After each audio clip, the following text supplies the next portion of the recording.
All right, Michelle. let's head to Kasipul now. We take a look at the closing of polling stations in about 40 minutes from now.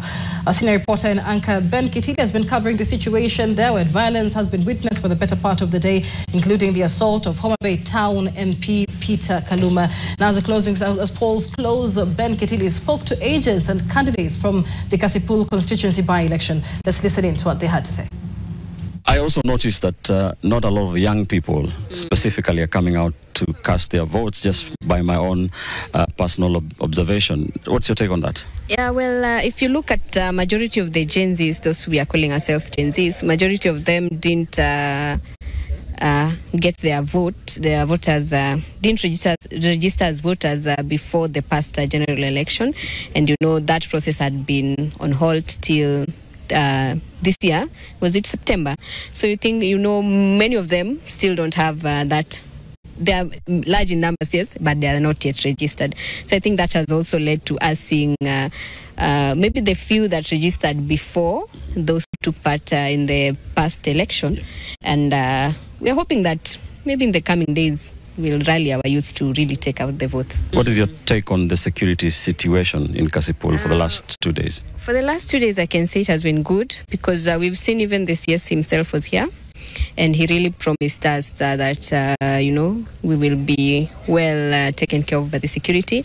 And I can see that wherever we are walking, because I've made quite around almost all the polling stations in Kasipul, I haven't seen any up and downs. Yeah, I've just seen the security, and they've told us, we are trying to hold the fort, everything is good. So we really thank them for the security they've provided. All right. Yeah. Thank you so much for talking to us. That is Jasmine Linda Auko, one of the candidates here in the Kasipul parliamentary by-election, and we are keeping an eye on what is happening in other polling stations to give you the updates, the security updates.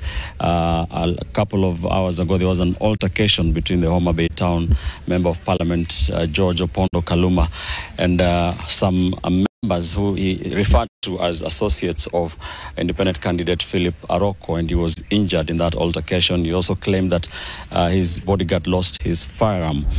We know that the police have told us that they have made several arrests.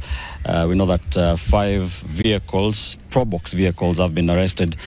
We did see a couple of some drama when some young men were seen riding in a fleet of vehicles, Probox vehicles and motorbikes, leading to some kind of a chase around town with the police. 5 of those cars have been incarcerated. Remember yesterday the CS for Interior, Kipchumba Murkomen, saying they will be on high alert for those kind of vehicles, and they will not only arrest those riding and causing mayhem, but also the transporters.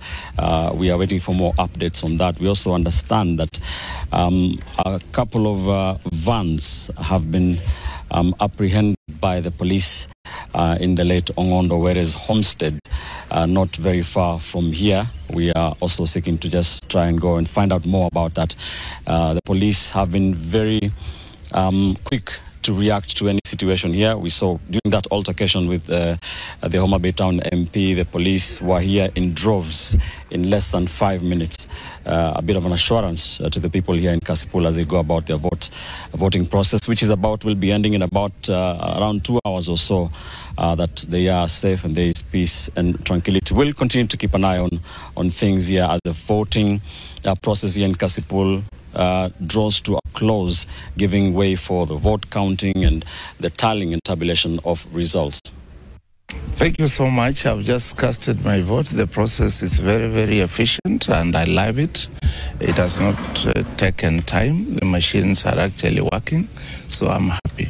The place is peaceful, unlike what I had happened earlier, where there was some violence here and there caused by some goons, and I've also had maybe some incidences where they have actually attacked some people, which is actually uncalled for.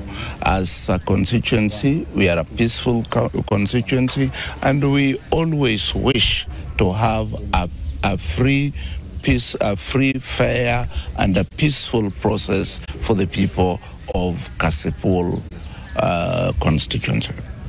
What is your message to the government, which yesterday promised that no goons will be allowed? But we were here and we saw the Homa Bay town MP get attacked. What's your message to the state? My message to the state: let us deal with the incidences of insecurity, regardless of somebody's status.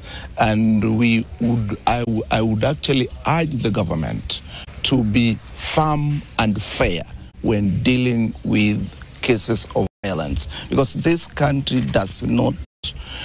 should not actually operate on goonism or violence, because as we do that, we will be interfering with the livelihood of a number of people. Some people may get injured, and this will even be costly to the individuals as well as the state. If you look at the symbolic nomination, it really surprised us, because it was the outsiders who came and voted in this constituency, which is not acceptable.